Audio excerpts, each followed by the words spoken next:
paz do Senhor Jesus.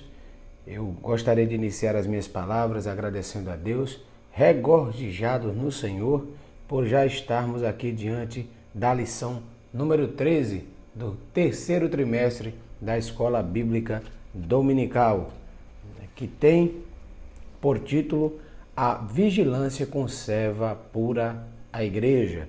E a mim ficou aqui um verdadeiro desafio trazer uma breve reflexão diante da profundidade do tema dessa segunda-feira, que repousa no livro de Éfeso, capítulo 4, versículo 1 ao 16, com a seguinte temática: o padrão divino para a igreja.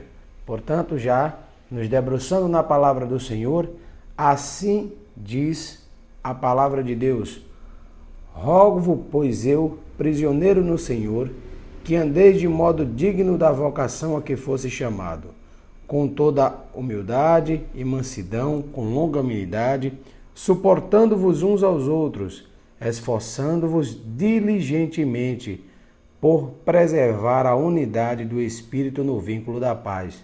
Há somente um corpo e um Espírito, como também foste chamado, numa só esperança da vossa vocação. Há um só Senhor, uma só fé, um só batismo, um só Deus e Pai de todos, o qual é sobre todos, age por meio de todos e está em todos. E a graça foi concedida a cada um segundo a proporção do dom de Cristo. Por isso diz: quando ele subiu às alturas, levou cativo o cativeiro e concedeu dons aos homens. Ora, que quer dizer subiu, senão que também havia descido até as regiões inferiores da terra? Aquele que desceu é também o mesmo que subiu acima de todo o céu, para encher todas as coisas. Ele mesmo concedeu uns para apóstolos, outros para profetas, outros para evangelistas e outros para pastores e mestres, como vistas ao aperfeiçoamento dos santos, para desempenhar do seu serviço, para a edificação do corpo de Cristo, até que todos cheguemos à unidade da fé e do pleno conhecimento do Filho de Deus, à perfeita varonilidade, à medida da estatura da plenitude de Cristo, para que não mais sejamos como os meninos, agitados de um lado para o outro e levados ao redor por ventos de doutrinas, pelos artimanhas dos homens, pelas astúcias com que induzem ao erro. Mas, seguindo a verdade em amor, crescemos em tudo naquele que é a cabeça de Cristo, de quem todo o corpo, bem ajustado e consolidado, pelo auxílio de toda a junta, segundo a justa cooperação de cada parte, efetua o seu próprio aumento para a edificação de si mesmo em amor. Glória seja dada ao nome do Senhor Jesus. Aqui Paulo traz a temática da unidade da igreja, a preocupação com a questão da unidade espiritual da igreja. E a unidade aqui não tem nada a ver com a uniformidade, somos diferentes. A unidade, ela está aqui se referindo ao que é espiritual, ao que emana da graça por parte do Senhor, por parte do Espírito Santo. E a uniformidade está aqui, que é da pressão justamente do externo. Nós somos partes de um corpo. Então, a unidade aqui, que se preocupa o apóstolo Paulo, é justamente a unidade relativa à graça espiritual, a produzida pelo Espírito de Deus, que faça com que cada crente seja considerado partes do mesmo corpo do qual o nosso Senhor Jesus Cristo é a cabeça. Portanto, a unidade é relativa aqui, é considerada tudo que vem do interior, tudo que vem da graça partindo do lado espiritual. E a uniformidade, ela está arraigada, ela está presa, restrita à variedade. Nós somos diferentes. Deus não criou o ser humano em série. Deus não tinha interesse em nos criar cópias em série, como qualquer item fabricado pelo ser humano, como se fôssemos todos uma garrafa de refrigerante aqui numa comparação bem chula. para que nós possamos entender e compreender melhor. Então, Paulo elenca aqui algumas graças que são indispensáveis para que nós possamos obter êxito no zelo, no cuidado pela unidade, sem a qual essas graças nós não poderíamos ter a unidade dentro da igreja. A primeira aqui, graça indispensável, é por conta da humildade. E a humildade é justamente saber a posição, que ninguém é superior nem inferior a ninguém, que somos todos filhos do Senhor Jesus e ninguém aqui, por mais que se ache agraciado ou favorecido materialmente ou tanto espiritualmente, se coloque maior do que o seu próprio irmão. Coloca aqui também que a outra graça indispensável é a graça da mansidão. Mansidão aqui não considerada como fraqueza, mas considerada no seu sentido estrito em poder sobre o controle. Então você tem um autocontrole sobre o que você pode fazer. E eu poderia lhe dar um exemplo, para ficar mais claro, é que Moisés era manso, mas nem por isso deixou de tomar atitudes de valentia, aqui posso dizer, ao enfrentar e operar maravilhas para tirar o povo do Egito. Jesus também, Jesus era manso e humilde de coração, mas, no entanto, ao encontrar no pátio do templo aqueles comerciantes, expulsou-os imediatamente, não suportando aquela cena lá no pátio do templo da casa de Deus. Também temos aqui outra graça indispensável, que é a longanimidade. E o que é ser longânimo? Longânimo significa literalmente de longo ânimo. Então, manter esse ânimo por tempo, continuar sendo permanente neste ânimo. E a outra graça indispensável aqui elencada pelo apóstolo é a questão da paciência, né? Que a paciência é a capacidade de suportar adversidades e circunstâncias que nos desafiem, que apareçam diante das intempéries da vida no mundo fático. Então, para que nós possamos exercitar a paciência, nós precisamos de outra graça indispensável, que é o amor, que é sempre paciente e benigno. Então nós podemos observar já aqui que dentro desse rol de graças indispensáveis, nós estamos tratando do fruto do Espírito Santo. E todos lá elencados, as 9 virtudes do fruto elencados em Gálatas capítulo 5, versículo 22 ao 23. Porque a unidade do Espírito, ela é o resultado de andar em Espírito. Então, aquele que anda no Espírito tem por resultado a unidade da igreja. Mas também tem outras graças que são indispensáveis, que é a questão de sermos diligentes. E o que é isso, meu irmão, ser diligente? Ser diligente é praticar atos que comprovem a sua vontade. São elementos que mostram quais são as minhas intenções. Sabemos que eles podem... E se você pratica atos que não são aqueles que realmente você queria produzir, isso não se chama diligência, se chama falsidade. Mas nós estamos falando aqui das graças indispensáveis. Então vamos falar também a última aqui elencada, que é a paz. A paz, ela deve reinar no nosso coração. E a paz aqui tem um esclarecimento de que é a paz com Deus. O homem que não tem paz com Deus, ele não consegue ter paz consigo e nem tampouco com o seu próximo. Aqui também nós temos uma base, não é? Aqui eu já termino as graças indispensáveis e tenho também uma base aqui para que a unidade ela aconteça.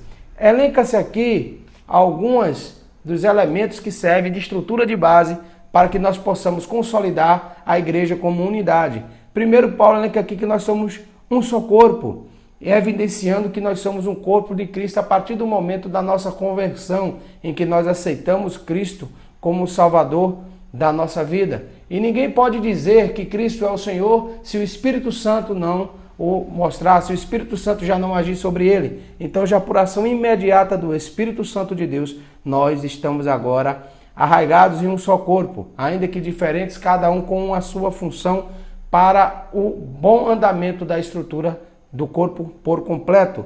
Nós temos também que somos um só espírito. Então, cada um no Senhor, nós somos tratados como unidade.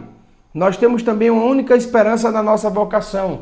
Por quê? Porque o Senhor Jesus, enquanto esteve na terra com os seus discípulos, ele disse que se não ascendesse aos céus, depois da sua ressurreição, o Consolador não viria. Então ele deixou penhorado em nós. E o que é penhor? Penhor é quando eu coloco alguma coisa em garantia. Então, como garantia de seu retorno, o Senhor nosso Deus coloca o Espírito Santo sobre o coração de cada um que o recebe, para nos assegurar, para nos garantir que ele vai vir resgatar esse Espírito e vai cumprir a sua palavra e assim nos buscar. Também temos aqui como base um só Senhor, né? Nós só temos a Jesus Cristo e nele, trabalhando por ele, temos uma causa em comum. Portanto, tendo o mesmo senhorio e o mesmo trabalho, nós estamos unidos. Então seria incoerente que, servindo ao mesmo Deus com o mesmo propósito, servindo ao mesmo Senhor, nós não nos uníssemos.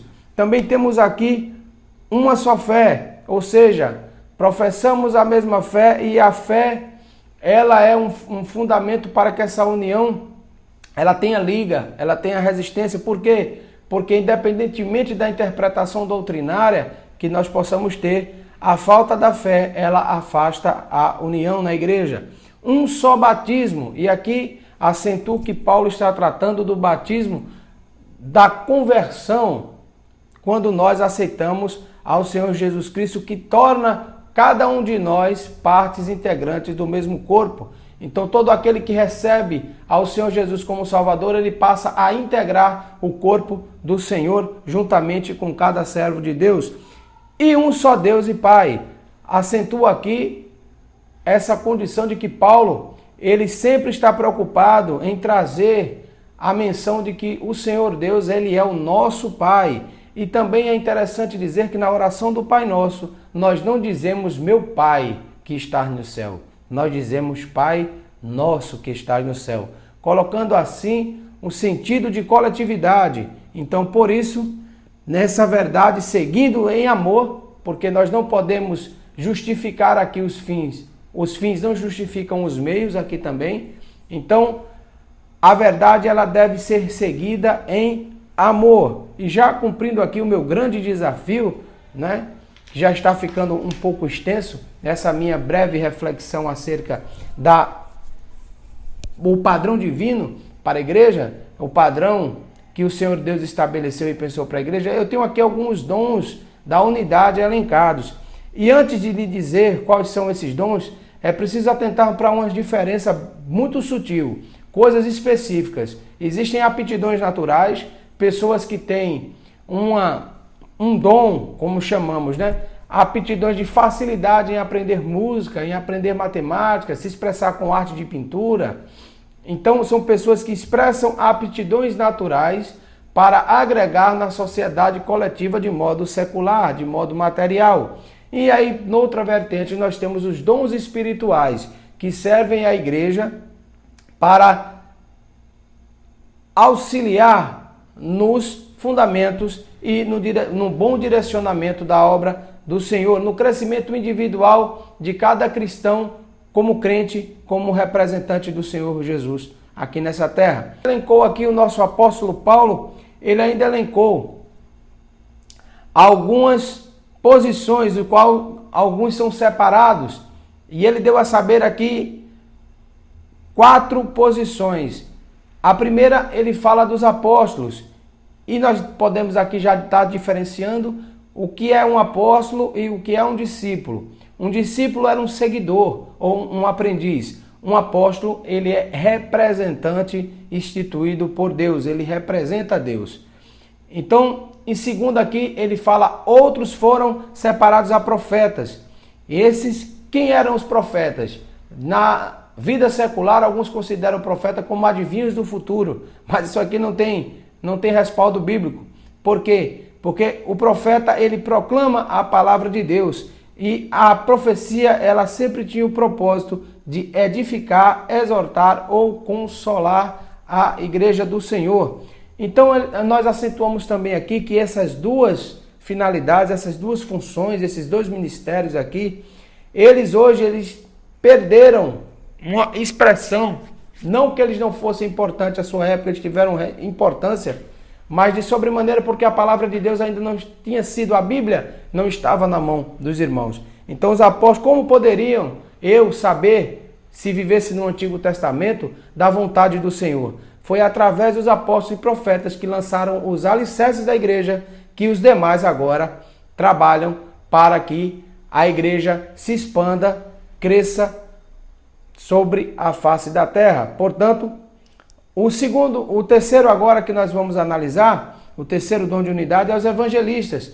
Pessoas que viajam, saem da sua terra natal, vão para lugares distantes pregar o evangelho. E aqui acentuando que o fato de alguns não terem essa vertente, esse dom de ser separado para evangelizar, não justifica, porque lembrando, todos nós somos chamados a anunciar as boas novas de salvação. Ide ao mundo e pregai a palavra do evangelho.